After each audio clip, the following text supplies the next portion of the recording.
بسم اللہ الرحمن الرحیم۔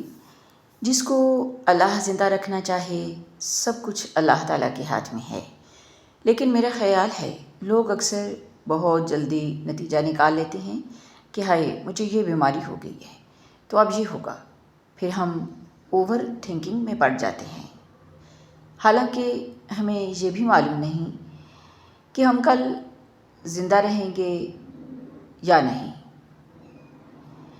اگر اتنی فکر ہم نے آخرت کی ہوتی، اللہ تعالیٰ کے سامنے کھڑے ہونے کی ہوتی، تو زندگی کا نتیجہ ہی کچھ اور ہوتا۔ ناظرین، اسی لیے میرا ماننا ہے کہ جلدی نتیجے پر نہیں پہنچنا چاہیے۔ یہ بالکل صحیح بات ہے۔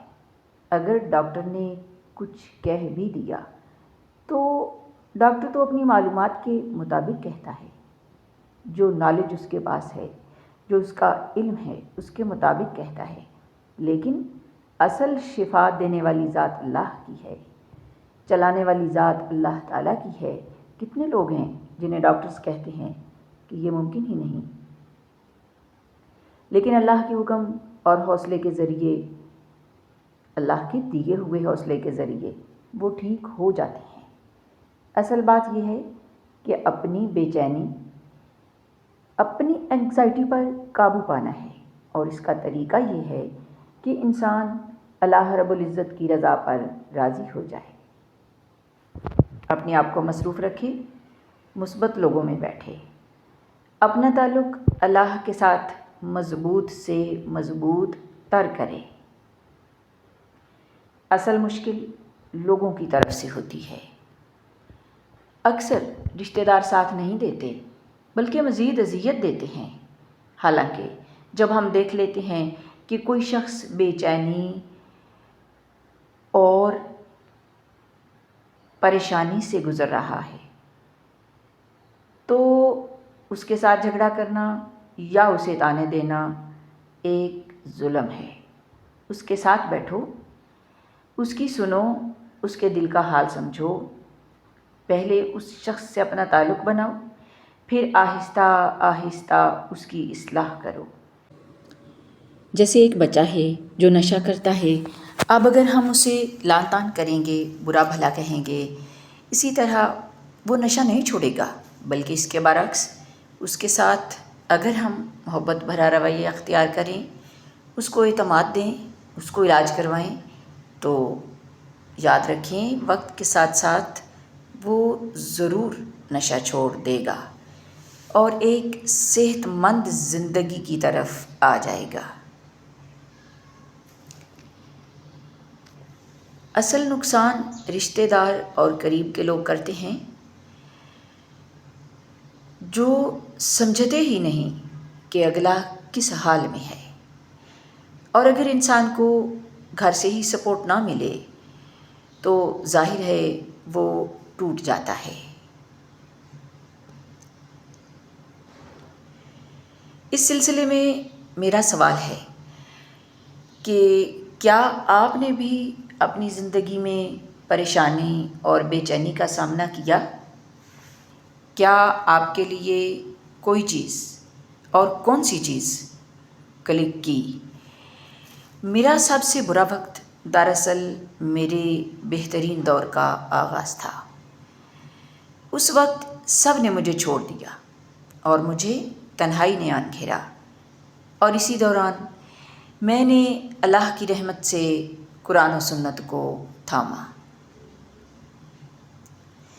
ناظرین، دراصل ایک ویڈیو نے میری زندگی بدل دی،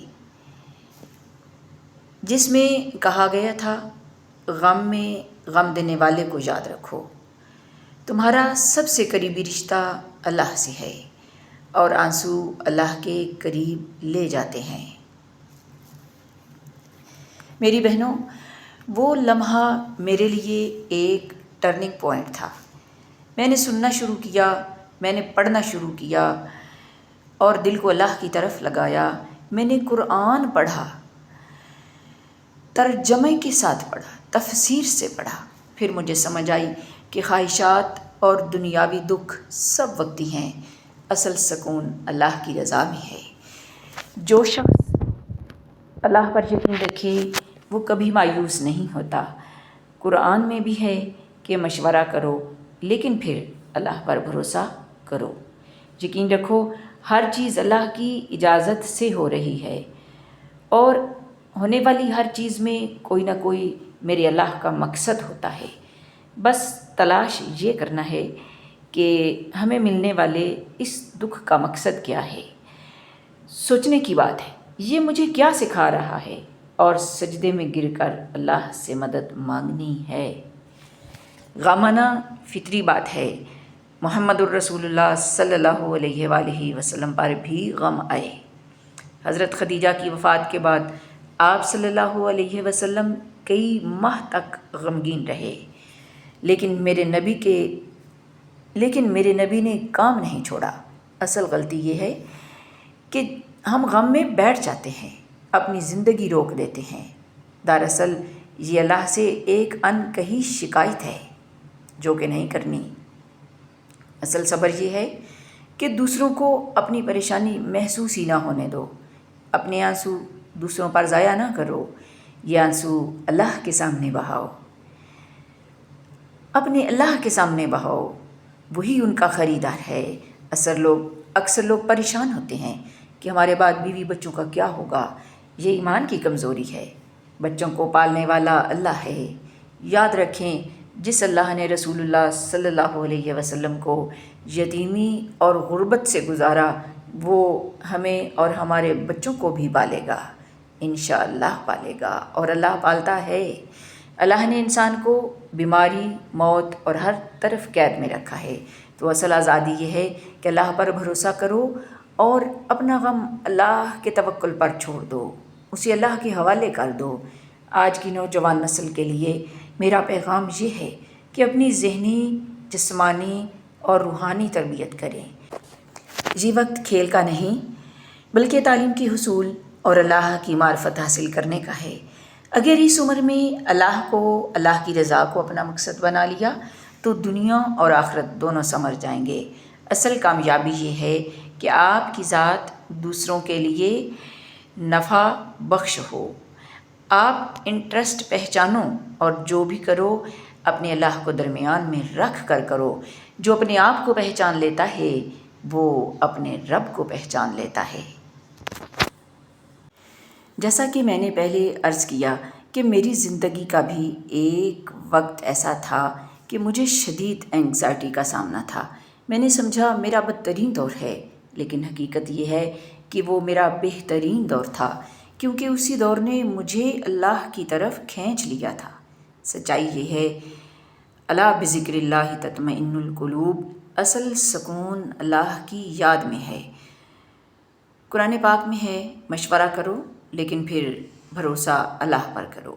جب یہ یقین دل میں آ جائے کہ کائنات کا نظام اللہ کے ہاتھ میں ہے، لوگوں کے دل اللہ کے قابو میں ہیں، ایک پتا بھی اللہ کے حکم کے بغیر نہیں ہلتا، تو پھر غم کا بوجھ ہلکا ہو جاتا ہے۔ اصل کامیابی یہ ہے کہ آپ کی ذات دوسروں کے لیے نفع مند ہو۔ اور میری بہت ہی عزیز بہنوں، ہمیشہ یاد رکھو اللہ کے قریب ہونے سے ہی ذہنی طاقت ملے گی، سکون ملے گا، اور اپنی زندگی کا اصل مقصد واضح ہوگا۔